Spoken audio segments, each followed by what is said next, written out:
Hey everyone, Chelsea here. Today I'm going to share with you some mixed media techniques using gloss sprays.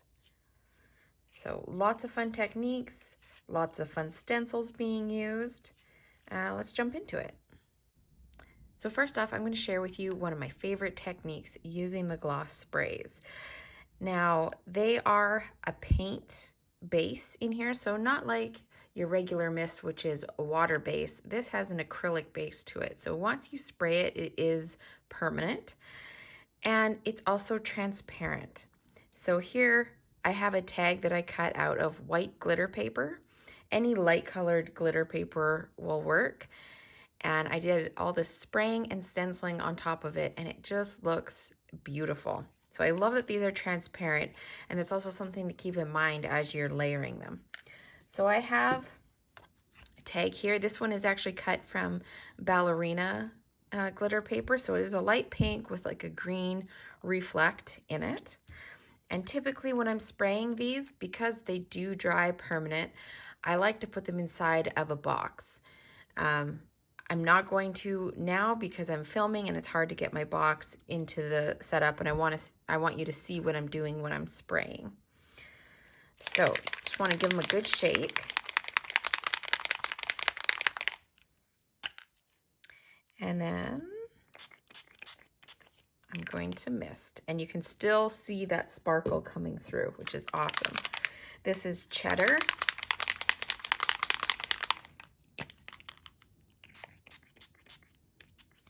And you can see where the blue and the yellow mix, we get green because they are transparent. So I'm just going to wipe up my surface, dry my tag, and I'll be right back. All right, that dried pretty quick. Doesn't take too long on that paper. I have my little chevron stencil here, which I'm going to lay over top. And then I'm going to shake up fuchsia.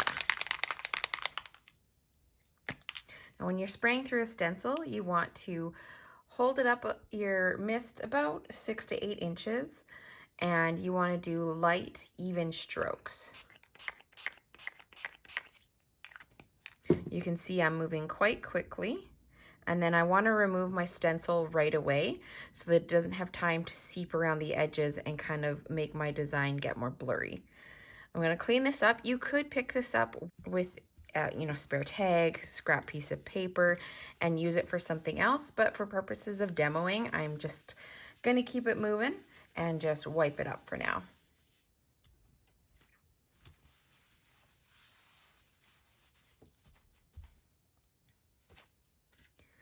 And you will notice the sprays do kind of tint your masks a little bit, your stencils.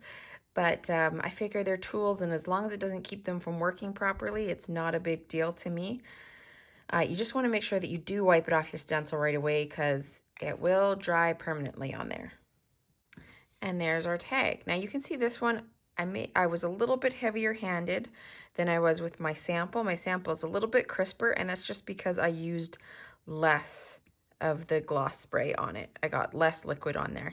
Because it's glitter paper, it's not very absorbent, so whatever liquid you put on there just kind of spreads out pretty quickly. But you can still see all my colors. And something I thought was interesting is usually if you spray pink over green, you get kind of a yucky color, but it just kind of looks like almost like a dark purpley sort of color. Actually, it looks really cool.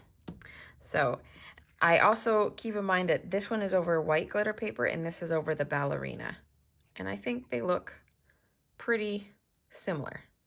So fun technique, lots of things you could do with that.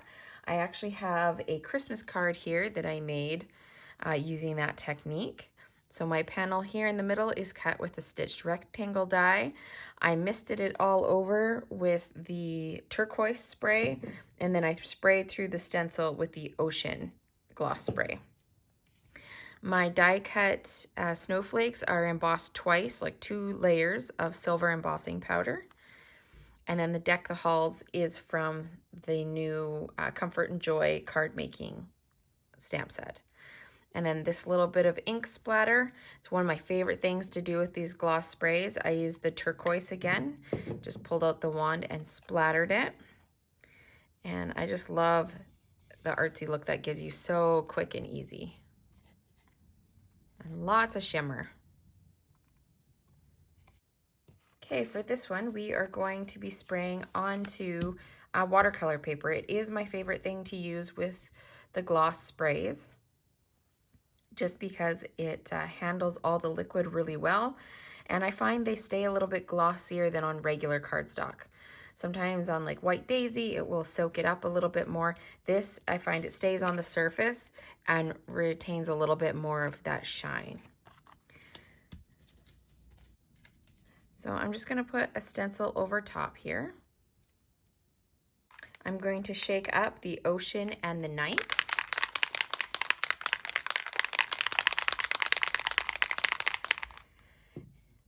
Now, you always want to make sure you shake these before you use them to get everything inside mixed up. You don't need to worry about having the bottoms so that there's no white on there. As long as you just mix it for a few seconds, it should be okay. And also, you don't have to worry about wiping your nozzle. I like to when I'm done a spray session, like when I'm all done for the day. But as long as you cap these nice and tight, they're gonna stay not clogging. I haven't had any clog issues so far. So now when you're spraying through a stencil, you don't want to lay your color on too heavy or you're gonna get bleed under. That's probably the most common complaint I hear from people when they're trying to mist through stencils with any kind of mist, not just these, but any kind of mist. If you put it on too heavy or if you're too close, you're gonna get flooding underneath your stencil. So I'm gonna start 6 to 8 inches above my surface, and I'm gonna go left to right in just light strokes. And that is probably enough. That was 2 pumps. Okay. And you can see that's a pretty crisp result. Misting is one of those things that if you want very perfect results, I would go with ink blending. Use those oxide inks and blend over your stencil. I think you'll be happier with the results if you want it super crisp. But if you like this misted look, those are the things you gotta do. And then move your stencil as soon as you can so that you don't have the liquid kind of pooling over the edges and flooding underneath. Now I have my stencil here still with some color on it. And I'm just gonna lay another tag over top face down and see if we can pick up some of that. I wasn't super fast with this because I stopped to talk, but we'll see what we can get. So there you go. That could be another cool look for the background. The more heavily you mist too, the more interesting this pattern is going to be. But I had a pretty light layer of mist on there, so I get this kind of cool sketchy result. Just a way that you can use some of the extras of your mist and then you don't feel like you're wasting it. Then remember to go back and wipe your stencil right away before it dries. And I'm also going to clean up my mat. Now the all-purpose mat is non-stick, and if you leave these mists on there, you can still scrape them off, but it is a lot easier, I found, to wipe as you go. And ultimately, I would prefer to use just a box to mist into because then I don't need to worry about it at all. All right, for this next one, I want to show you some kind of layered mixed media background techniques. So lots of times when you see like art journaling or mixed media cards, this is the kind of a little bit busier background that you're going to see. I want to start off with light colors in the background because we are going to be layering. So I'd like to start with light and then get progressively darker. So I'm going to use the lime and the turquoise first off. And I am working on a watercolor tag.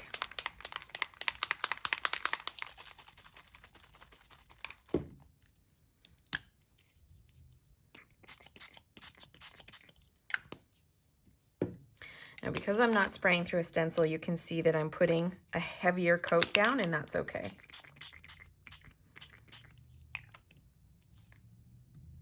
And I did pick 2 colors that will mix together really pretty. They're not going to make any weird colors. I'm not going to get brown when I mix them together. And they're nice and light so that I can layer on top. Now, it is recommended not to dry these with a heat tool. I've been drying them because I really don't like to wait, and I haven't noticed any problems with that. So you might get a different result if you wait for it, but I'm just gonna go ahead and speed it up with my heat tool. What a cool background. That turned out so awesome. All this little puddling kind of looks like little cells. I love how that happened there. Very cool. Your results will also depend on what kind of paper you're using. I'm using the Distress watercolor paper, and I'm using the smooth side. This one has like a textured side and a smooth side. I'm using the smooth side for all my demonstrations. Now I'm gonna pick another one of my little stencils here, and I'm going to pick another color. I'm gonna do the Cheddar. And I just wanna kind of bend my tag and get it to lay as flat as I can. Now you could also, because these are permanent when dry, you could also layer over top your oxide inks, your texture pastes, your stickles, glitter gels, all kinds of things. And these bottom coats will not move.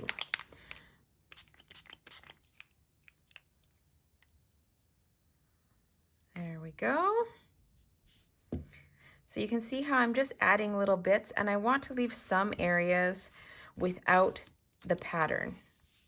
It'll give it a more varied look as we move on to more layers. Okay, now you can kind of see how this pooled in certain areas, and that's because the paper is no longer absorbent. That first coat that I put down was basically like laying down a coat of plastic or a coat of paint, because paint is plastic. And so that's why you see it kind of pooling up there and giving me this more like speckled texture rather than being smooth. If you would like smooth, then after you've done your base, I would go in with inks after that. All right, I'm gonna add one more layer here, and that is going to be some pink dots, and I'm using the fuchsia again.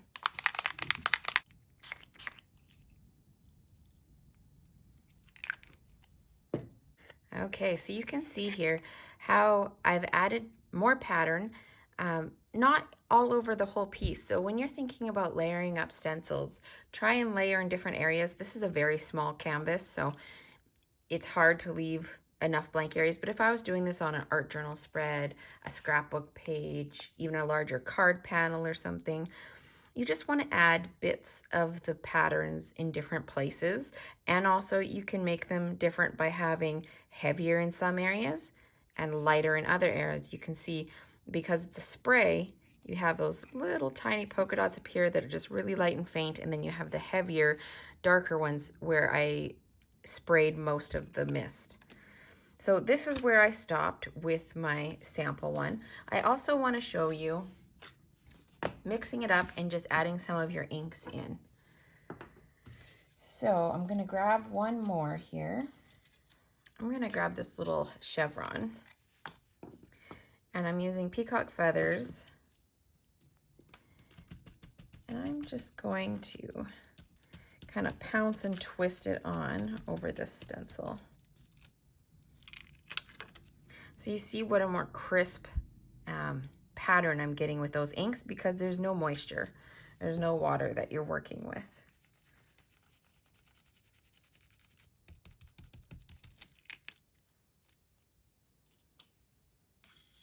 I mean, you could keep layering and layering. Eventually, you might think you've gone too far. So I try and stop before that point. Oh, and it does make some very pretty baby wipes. I'm sure you could dry this and die cut it or use it for a background. I'm never usually very good at those. I save those pieces and then I never do anything with them. But that is an idea. All right, now I just wanted to make one more comment here. So these little areas that I did with the Distress Oxide, you're blending onto a surface that's no longer absorbent. So the ink doesn't really have anything to sink into. I dried it with a heat tool, and I can still, fingers are too dirty to tell, but I can still feel it does lift if I rub over it very hard. So just keep that in mind if you're going to be doing something that's going to be handled a lot. If you're going to be doing this on a card, you might want to do a spray sealer over the whole thing when you're done, just to make sure that that ink doesn't run away on you.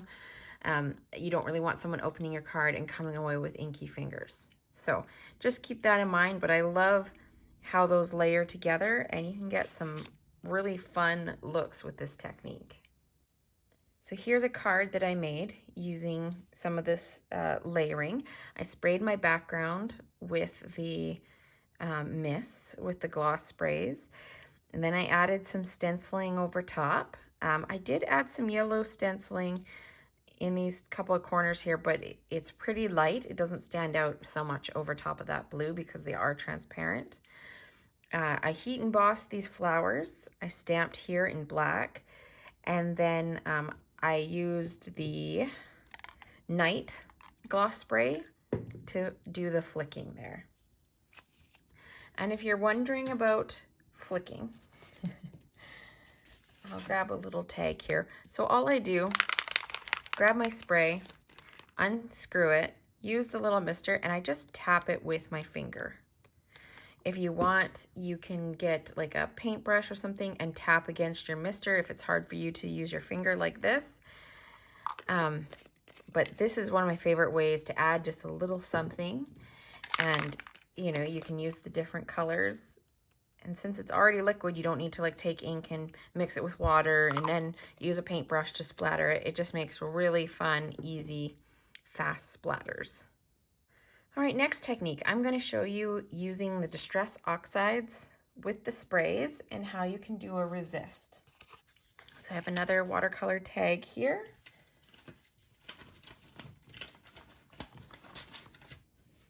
I'm going to use this Floral stencil. Love this stencil.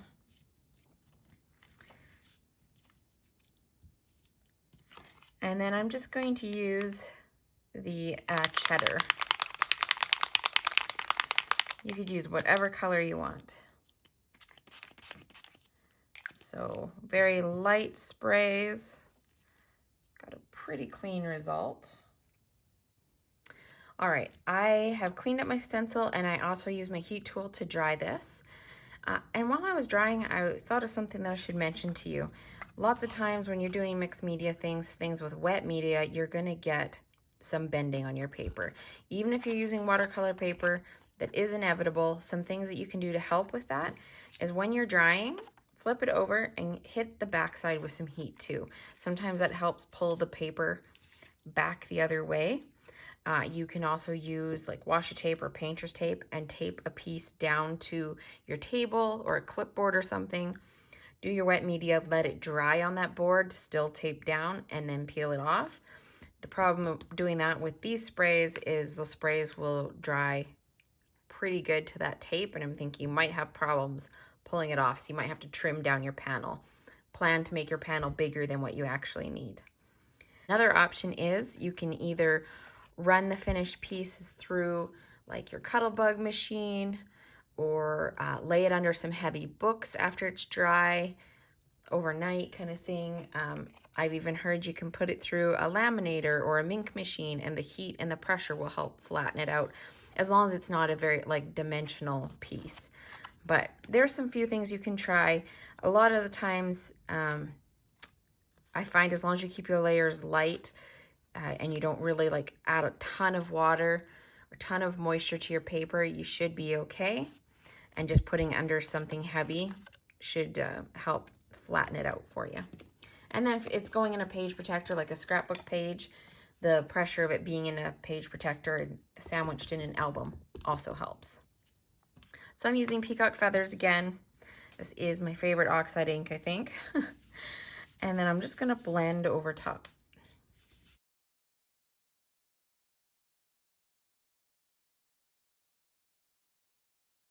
Now I'm gonna grab a dry cloth. If I use a baby wipe, it's going to move too much of the ink on me.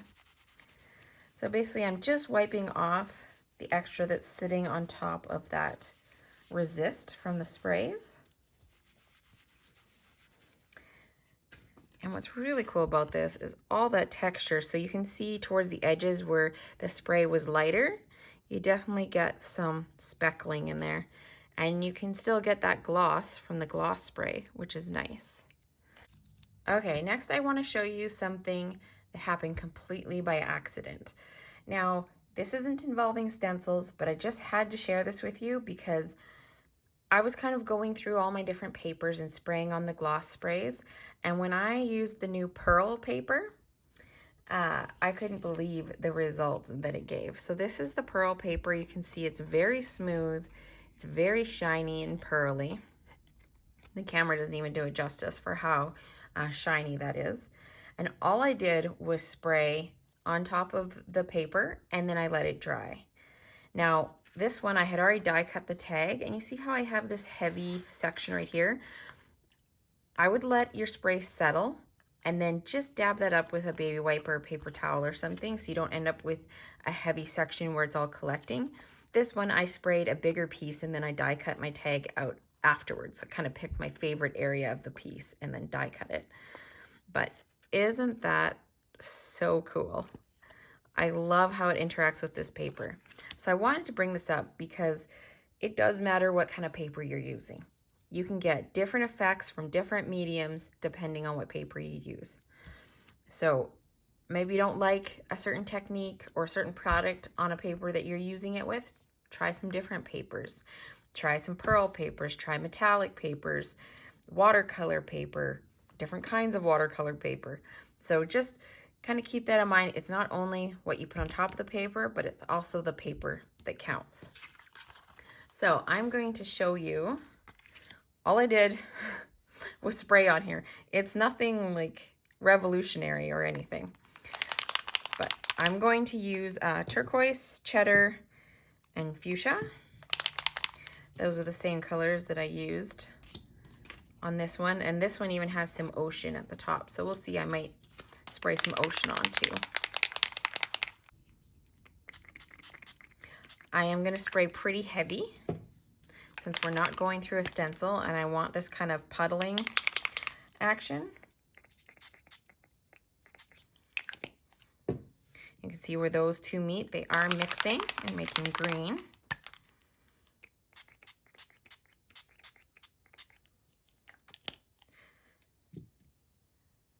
Now I just got to show you. Look at those colors bleeding into each other.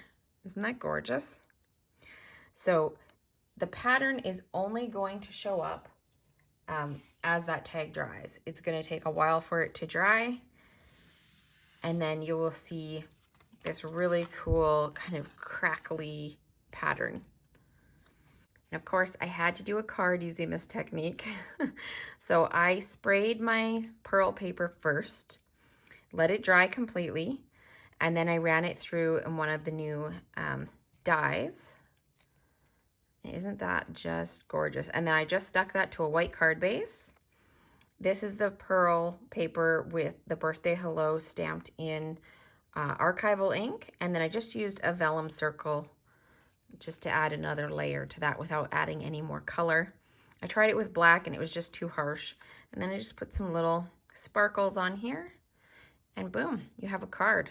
Those would be super easy and fun to create if you need to make a bunch of cards. All right, I have one final technique for you, and that is layering your stencils. I'm gonna do this with mist. It's a little bit trickier with mist. If you use inks, like the oxide inks, it's be a little bit easier, but I want to show it to you using mist. All right, so I'm gonna pick a lighter color for the background. I'm gonna go with turquoise. And I've picked a fairly simple design that is going to be easy for me to line back up again. And I'm just going to use a little bit of washi to attach my stencil. I have a piece on the top and a piece on the bottom. Okay, then I'm just going to move my stencil and clean this up real quick. Now you can see with all the cleaning that I've been doing why I prefer to mist in a box if at all possible. Really cuts down on the amount of cleaning. So now I'm going to reline up my stencil. And because we have a nice geometric repeating pattern with these hexagons, it's fairly easy to line up again, even if I'm not in the exact same area. And I'm going to pick another stencil, and I've picked one with a fairly small design. I like how this turns out a little bit better because it will show up in the hexagons better as well. So I'm going to lay that over top. Just kind of give it a little push down, and then I'm going to use the fuchsia spray, and I'm going to spray over top. So a stencil through a stencil. And then I'm going to remove that very quickly to try and avoid any bleeding underneath. Now my tag is dry, and you can see that pattern through there. You could also spray the base and then use ink to ink through the second stencil. You could also use ink for both of these steps. You could even use spray for the first step, doing the hexagons, and then adding the polka dots or whatever pattern on top using some of the Stencils glitter gel, texture paste, anything like that to put through the second stencil. Now before leaving you, this tag is almost dry. I did blot up the side where it was collecting. This side, it was starting to dry before I got back to it. But this has only been drying for maybe 15 minutes or so. And look at that amazing texture. So there we have some fun techniques using the gloss sprays and stencils, along with some different papers and some inks. I hope you enjoyed it and got some good ideas. If you make artwork using any of these, I hope you will post it on social media and tag me. I'd love to see what you create. And I'll see you again next time. Bye.